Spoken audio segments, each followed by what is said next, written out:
how many of our people today examine themselves? How many people actually realize that? No, they go, I'm going to one-up them. This is terrible. There are cases when people fight. And lately I have seen terrible fights that happen over email. The person does not talk to one another. They don't talk to one another. They send one email.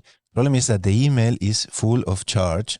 So the person, instead of reaching out and saying, hey, what's happening, whatever, no, picks up that email, answers the email with even more charge, back and forth, until basically there is a virtual, the relationship is completely broken. No? And if we are going to see, what is it? Like Father, you were saying, no, it's like a detonator. No, it's a word or something written, and once it goes, the worst ones I find with those situations are that when the person, they say something and they mean it maybe in a joking or sarcastic way, and that other side has had a bad day, things haven't worked out for them, there are kind of rough moments, and that arrives at the wrong moment, and it just cuts, and there's no way to solve it. Careful with texting, careful with WhatsApp, because we mean something good, but it goes sideways. The lettering is just doesn't say.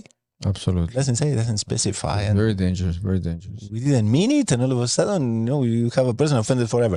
Could happen, no? So St. James calls for patience and the control of anger. So words also, very careful with the type of words you use.